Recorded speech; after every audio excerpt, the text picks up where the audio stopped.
the Buddha's one skill for the moment of death.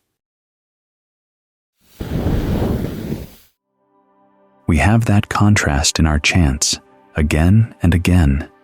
We chant about being subject to aging, illness, death, and separation, and then there's a chant of goodwill starting. May I be happy, may all beings be happy. The two chants define the Buddha's picture of what our practice is about. We have the reality of aging, illness, and death, and we have the wish for happiness. It was that wish that motivated the young prince, back 2,600 years ago, to find some way of not suffering from aging, illness, and death. You can't deny them as facts. They happen again and again and again. But his question was, is there a way to experience them and not suffer? And even better, is there a way not to have to experience them at all? That was what he found. This is why we take refuge in him. It's on occasions like this, when there's been a death, that you begin to realize how precious that refuge is. After all, death can be startling.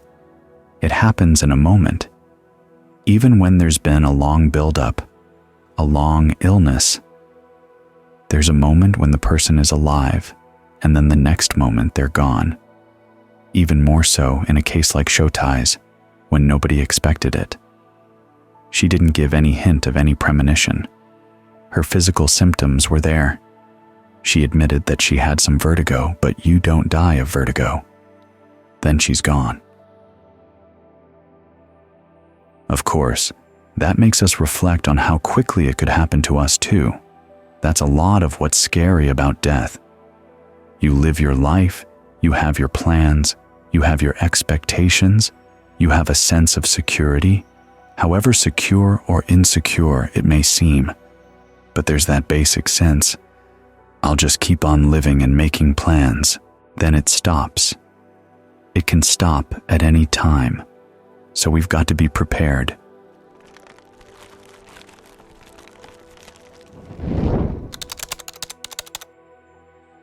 This is one of the ways in which we take refuge in the Buddha.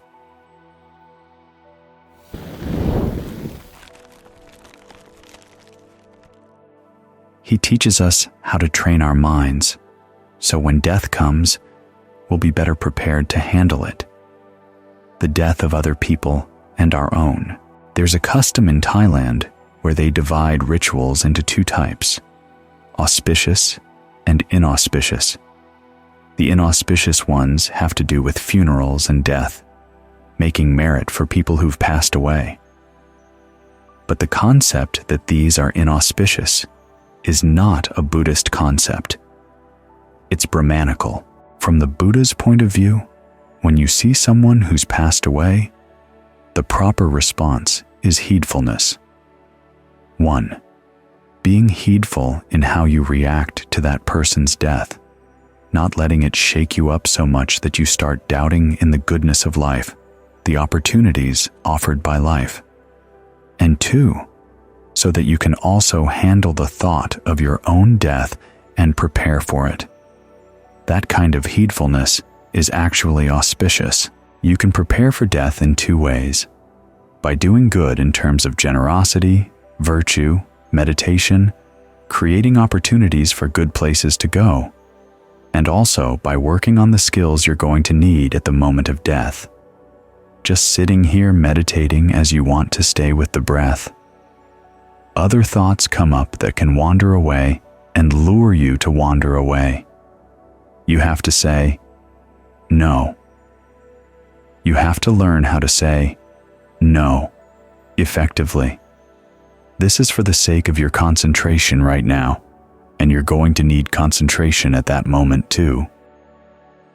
As the Buddha said, our rebirth is determined by our cravings. If we can crave a life where we can practice the Dhamma, that's a good craving to have. But if you allow vagrant thoughts to come wandering in and pull your cravings away, who knows where you're going to go? It's like a tornado, coming and sucking you up and depositing you someplace else that you didn't expect or didn't want.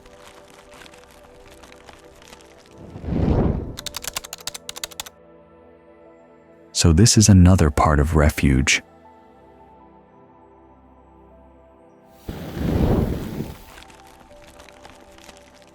The Buddha teaches us these skills that we're going to need to resist the pull of vagrant cravings. The reflection on death is not simply, you're going to die someday and it could happen at any time, because after all, you could react to that reflection in all kinds of ways, many of which are unskillful. The skillful way is to realize that the shape of your mind is going to determine where you're going to go. So you'd better get your mind in good shape. Develop these skills of mindfulness, alertness, ardency, so that when the unexpected happens, when that moment comes, you'll be prepared. You'll know what to do. As the Buddha said, our reaction to things that make us suffer tends to be bewilderment. And when we're bewildered, we're unprotected. We don't know what to do. So this is the Buddha's gift, having a strong sense of what should be done and how to do it. This way, if death comes at any unexpected sudden moment, you don't have to fret about how the narrative of your life hasn't reached a proper closure. Just remind yourself, I've got the skills I need. This wasn't expected in the narrative arc, but I can pull out those skills and do something good with them. So the Buddha's advice is to 1. End your bewilderment, and 2. Give an answer to what can be done so as not to suffer.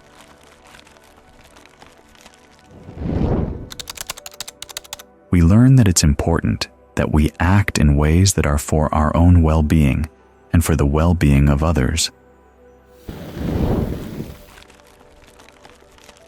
This is where the practice of dedicating merit comes in. We do good, and then we dedicate the merit to those who have passed away. There's a passage in the canon where a Brahmin comes and asks the Buddha about the merit that he's made for his ancestors. Do they actually receive it? The Buddha replies, if they're in a position where they can receive it, then yes. The Buddha lists the realm of the hungry ghosts as the position where dedicated merit can be received. But there's a tradition throughout the forest tradition that it's not just hungry ghosts who benefit. Anyone who has a way of knowing that merit has been done and dedicated to them, if they rejoice in that, they appreciate it, then that becomes their merit too. When there's a sense of being lost and bereft when someone dies, especially when someone dies suddenly like this, you've got to remind yourself, you've got the Buddha as a refuge. You don't just crawl up in his lap and hide out there, but you do have him as a refuge in the sense of giving you knowledge of what can be done so you don't have to suffer, and what can be done so you don't have to be plagued with thoughts of how meaningless everything is. As a John Lee once said, the noble ones see that dying is simply like changing one set of clothes for another. Death doesn't make meaningless the good that you've done. It simply means that it can get carried on in a new role. This is why taking rebirth as a working hypothesis is an important part of the training.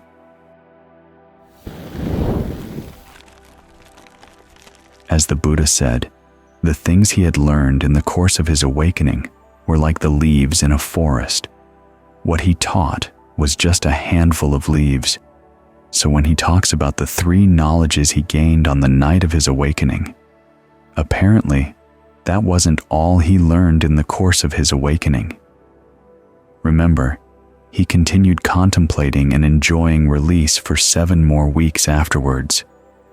I don't really know what else he learned in the course of that time, but he made sure to mention that his knowledge of rebirth and his knowledge of why and how people are reborn was part of that handful of leaves. So it wasn't just an idea he picked up from his culture. There were people in his time who did believe in rebirth, but there were also people who didn't. Even among those who did believe in rebirth, there were lots who didn't believe that your actions had anything to do with it. They thought what you were was permanently determined. In other words, if you were a Brahmin, you were going to be reborn as a Brahmin no matter what you did. If you were a dog, you were going to be reborn as a dog no matter what you did. Some of those who said you went up and down said it happened in a totally random way. So then the Buddha pointed out his understanding of rebirth. He was actually making an important statement that this is a necessary way of viewing things so as to end your bewilderment and to keep you protected. This is what refuge is all about. It gives protection. It protects us from our bewilderment. It protects us from complacency. It protects us from all the wrong ideas and wrong actions we can do out of fear of aging, illness, death, out of fear of loss and separation. I noticed in Thailand that the Ajahns, who'd been in the forest and had confronted lots and lots of dangers there, were the ones who seemed to be most convinced and have the strongest sense that the Buddha, the Dhamma, and the Sangha really do offer a refuge. It's when you confront the facts of life like this, that's when you realize how precious this refuge is.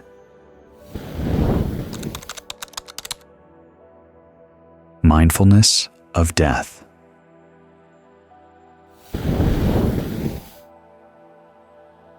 Mindfulness of death is an interesting meditation in that it very rarely functions on its own.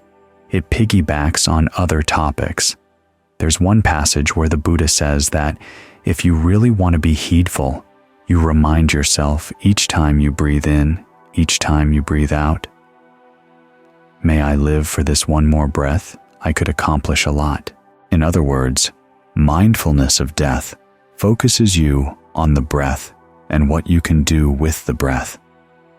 If you simply think with each breath, I could do a lot, I could do a lot, you don't get much done. You have to ask yourself, well, what needs to be done? Look at the breath as bodily fabrication, the way you talk to yourself as verbal fabrication, and the perceptions and feelings you focus on as mental fabrication. What needs to be worked on in those three things? What insight can you gain into the process of fabrication as you work with them? That's the work that needs to be done. So, mindfulness of death is a guardian meditation in the sense that it focuses our attention right here, right now, and it encourages us to do the work that needs to be done right here, right now.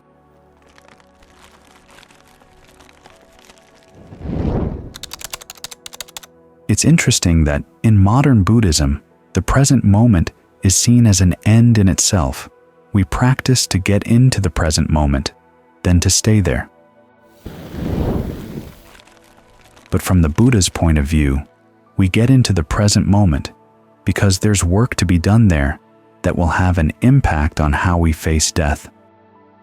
So instead of being a topic to avoid thinking about death, staying right here in the present moment is important because it allows us to master the skills we're going to need at the point when death comes. This is how it's a guardian meditation.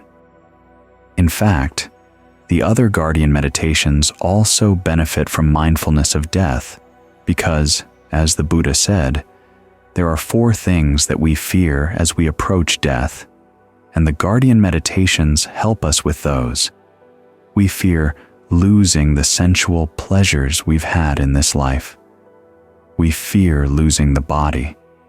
We're afraid that if we've done unskillful things in the past, there may be punishment waiting for us on the other side. And then finally, we just really don't know what's going to happen if we haven't seen the true Dhamma. If we haven't gained the Dhamma eye, there are going to be doubts about the true Dhamma, and those doubts can really cause fear. What's going to happen? Is there nothing at all after death? Is there rebirth? What kind of rebirth is it? And how is it going to happen? Those are legitimate fears, and the different guardian meditations help us with them. The fear of missing out on sensuality and fear of losing the body. If you've had some experience dealing with the contemplation of the body, it helps to overcome some of those fears. You realize that what you've got here in the body is not all that much. There's a lot of pain and a lot of trouble that comes with a body. You think of each part of the body, and there's a series of diseases that goes along with each. So if you can overcome your attachment to the body through that contemplation, it makes you a lot less afraid of leaving it when the time comes. Otherwise, you'll hover around after you die, like that spirit the woman saw in the envelopes behind Wat Makut. Envelopes in Thailand are little structures that are just a bit larger than a coffin. You stick a coffin in and you seal it up with plaster. They use these in Thailand because often when somebody dies, the family's not ready to hold the funeral quite yet. Maybe somebody's away, or they don't have the money yet. So they keep the body in what they call an envelope, wait until they're ready, and then they take it out to complete the funeral. There was a whole field of these envelopes behind the building in Wat Makut where Ajahn Fuang taught meditation. One night, one of his students was sitting and meditating with him, and she had a vision where people were performing a ceremony in which a coffin was being placed in an envelope. There was a man standing right next to the envelope, wearing a suit. After the ceremony was over, everybody left except for him. He looked left and right, and then went zoop into the envelope. It startled her. So without saying anything to anyone, she left the meditation room, went down to where the ceremony had just happened, and asked some of the people who were leaving. The person who died, did he look like this? And she described the man in the suit. They said, "Yup, that's the man." So she went back to Ajahn Fuang and asked him, "What do I do now?" He said, "Well, try to get back into concentration and see if you can get that vision again." And she did. He said, "Okay, now look inside the envelope." She saw the spirit perched there, hovering right next to its body, not knowing where to go. Ajahn Fuang said, "Now dedicate the merit of your meditation to him." So she did. She said it was like a light going out of her chest, like a headlamp. The spirit looked at her. There was this flash in his eyes, and he left. Sometimes Ajahn Fuang would walk around Wat Makut in the evening. They had a lot of funerals there, and they had little pavilions where the funerals would be held. He called them body shops. He came back one evening after walking around and said, "You know, the number of people who die and hang around their bodies is awfully large. It's because people are so attached to their bodies that they can't conceive of being any place else but around the body." Well, a corpse is not something you want to hang around, so it's good to see there's nothing here that's really worth hanging on to. The more you contemplate the body, the more the contemplation can pry you away from your attachment to the body, and you're not so afraid of leaving it. As for fear of things that you've done in the past that you might be punished for, the Buddha said the best way to deal with that kind of fear is 1. To remember that just because you've done something bad in the past doesn't mean you have to go to a bad place after you die. Have a change of heart. Maintain right view. That can protect you.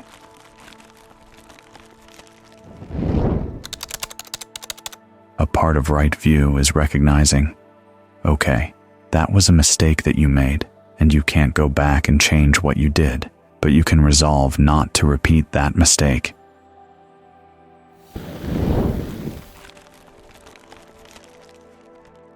That's more right view. Then develop goodwill for everybody. the person you wronged, yourself, and all people everywhere. As you maintain that attitude of goodwill, that too is a protection. It helps to overcome some of the fears of what you've done in the past. As for the fear that comes from not having seen the true Dhamma, the only way you're going to totally overcome that fear, of course, is to have your first taste of the Deathless stream entry. But in the meantime, you can develop strong conviction in the Buddha's awakening. Think about what he learned about rebirth, because what he learned about rebirth in his course of awakening is an important lesson in how to prepare for death. After all, knowing that you're going to die and thinking about the fact it could come at any time. If you don't also think about what actually happens at death, you can come up with all kinds of wrong ways of reacting to that news.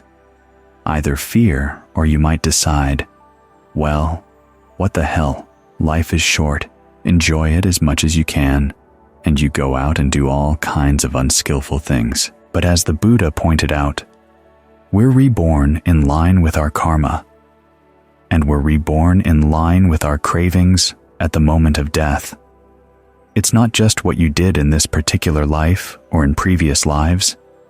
It's also the state of your mind when you die. He compares it to a fire leaving one house and going to another one. It's carried along by the wind. In the physics of that time, they believed that fire actually latched on to the wind, clung to the wind. And in this case, he says, you cling to your craving. You might think, that's pretty good. I can go where I want to go. But the nature of craving is that it's pretty blind. And if the mind is out of control, which easily happens if you're in pain or drugged with painkillers, all kinds of weird cravings can come up at the moment of death and blow you off course. You can think about it. You're leaving this realm, you're leaving this body, you're being evicted, and there's a lot of pain that goes along with death. So a lot of times, people either go for sensual craving, as they see that that's the only way to avoid focusing on pain, or they're simply afraid that they'll go out of existence, so they latch onto any kind of existence that occurs to them.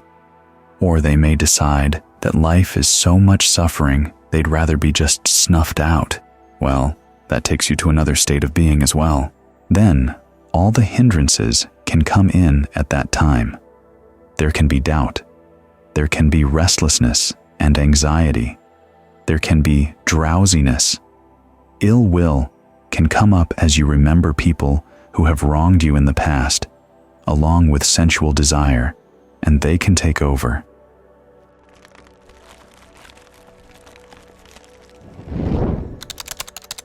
You've seen this in your own mind as you meditate.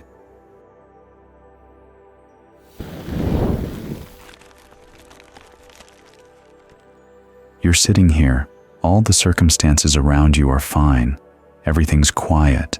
Your body's not doing anything outrageous in terms of creating pain or illness. The circumstances are ideal, and even then, the hindrances can take over. So what's going to happen when the body is falling apart and your life is ending? If you can't control the mind and keep it away from the hindrances now, how are you going to keep it away then? When you reflect on this gives you a good idea of how you should prepare. You've really got to work on overcoming the hindrances. You can use those guardian meditations to help overcome your fears. You can work on the breath because, as I said, the way the Buddha teaches the breath as a topic of meditation, he focuses on fabrication, bodily, verbal, mental. These are the things that are going to shape your cravings. These are the things that are going to shape your state of mind. So when you get really skilled at handling these things, seeing them clearly and noticing how you can develop skillful fabrications and how you can let go of unskillful ones, how you get really skilled to get beyond fabrication entirely, you can make a difference in where you go. But you're not going to get beyond fabrication unless you really understand how to do it well. When you've mastered these things, that's when you're ready. That's when you're prepared, and you can have some confidence that you'll know what to do and that you'll do it well. So mindfulness of death isn't just thinking, die, die, die, I'm going to die. Sometimes those thoughts are useful when you find yourself sitting here meditating and thinking about the pleasures you're missing right now. You can remind yourself, well, I could die at any moment. This is not a good time to be thinking about those things. And the fact that I'm going to die means, how much are those things really worth? Then you reflect, what do I have to do? I have to get ready.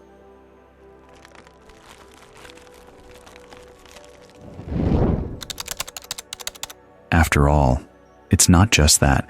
When you die, events take over.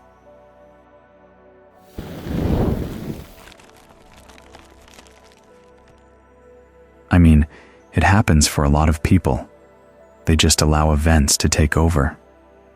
But you can't trust events to take you to a good place. You've got to strengthen your mind, strengthen your intentions, strengthen your understanding of what's happening in the mind, so that when you're face to face with difficult issues as you're leaving the body, you'll be prepared.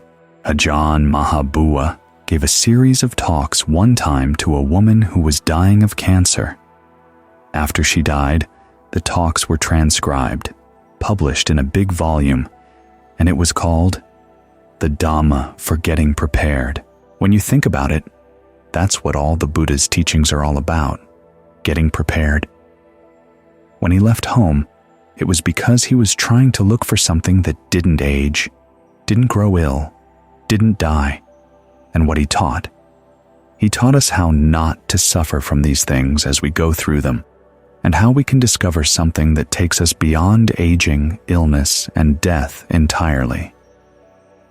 This is where everything is focused, which is why mindfulness of death gathers into it all kinds of meditation topics.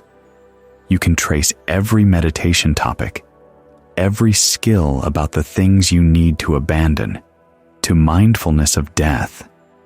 That's how they're all connected, and that's why mindfulness of death is a good meditation topic for encouraging you to get really good at the other topics, because they'll play an important role when the time comes to go.